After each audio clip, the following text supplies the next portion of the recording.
వెల్లుల్లి ఘాటు తగలనిదే చట్నీ కూడా పసందుగా ఉండదు. ఎలాంటి వంటకానికైనా వెల్లుల్లి రుచి తప్పనిసరిగా జోడించడం మన ఇండియన్స్ కి బాగా అలవాటు. కూర, చారు, సాంబార్ ఎందులో అయినా వెల్లుల్లి వాడతారు. అలాగే వెల్లుల్లిలో అద్భుత ఆరోగ్య ప్రయోజనాలు కూడా ఉన్నాయి. వెల్లుల్లిలో anti bacterial, anti viral, anti inflammatory గుణాలు ఉండటం వల్ల ప్రతి ఒక్కరూ వెల్లుల్లిని ప్రతిరోజు తీసుకోవాలని నిపుణులు సూచిస్తూ ఉంటారు. ఎలాంటి చిన్న ఇన్ఫెక్షన్ ఉన్నా వెల్లుల్లి తీసుకుంటే ఇట్టే తగ్గిపోతుంది. కానీ కొన్ని రకాల వ్యాధులతో బాధపడే వాళ్ళు, కొంతమంది వ్యక్తులు ఎట్టి పరిస్థితుల్లో వాడకూడదు. వెల్లుల్లికి దూరంగా ఉండాల్సిన వాళ్ళు ఎవరో తెలుసుకుందాం. సర్జరీకి ముందు, త్వరలో సర్జరీ చేయించుకోబోతున్న వాళ్ళు వెల్లుల్లి తీసుకోకూడదు. కనీసం సర్జరీకి 2 వారాల ముందు నుంచైనా వెల్లుల్లి తినడం మానేయాలి. లేదంటే వెల్లుల్లి ఎక్కువగా రక్తస్రావం అవడానికి కారణమవుతుంది.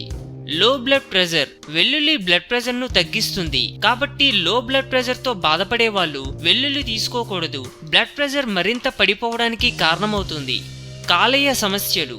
వెల్లుల్లిలో యాంటీ బ్యాక్టీరియల్, యాంటీ వైరల్ గుణాలు, బ్యాక్టీరియా, వైరస్ ని నాశనం చేసే సత్తా ఉన్నప్పటికీ కాలేయ సమస్యలతో బాధపడే వాళ్ళు వెల్లుల్లి తినకూడదు. పేగులు, పొట్టలో ప్రేరణ కలిగించడానికి కారణమవుతుంది. ఆహారం జీర్ణ కావడంపై దుష్ప్రభావం చూపుతుంది. కంటి సమస్యలు.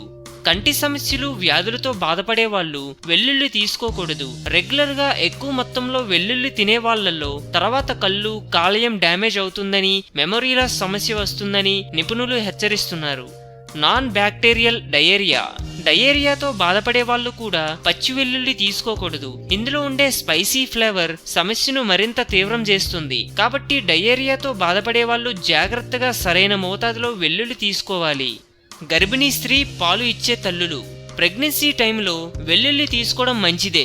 అయితే ఆహారంలో చేర్చుకుంటే ఎలాంటి సమస్య ఉండదు. కానీ పచ్చి వెల్లుల్లి తీసుకోవడం మంచిది కాదు. అలాగే ప్రెగ్నెన్సీ సమయంలో, బిడ్డకు పాలు ఇచ్చే సమయంలో వెల్లుల్లిని మోతాదుకి మించి తీసుకోవడం సేఫ్ కాదు. ఆరోగ్యమే మహాభాగ్యం అన్నారు పెద్దలు. సో మేము పెట్టే అప్డేట్స్ ని రోజు ఫాలో అవుతూ మీ ఆరోగ్యాన్ని కాపాడుకోండి. మీకేమైనా టిప్స్ తెలిస్తే కామెంట్ పోస్ట్ చేయండి. చివరిగా సబ్స్క్రైబ్ చేయడం మాత్రం మర్చిపోకండి.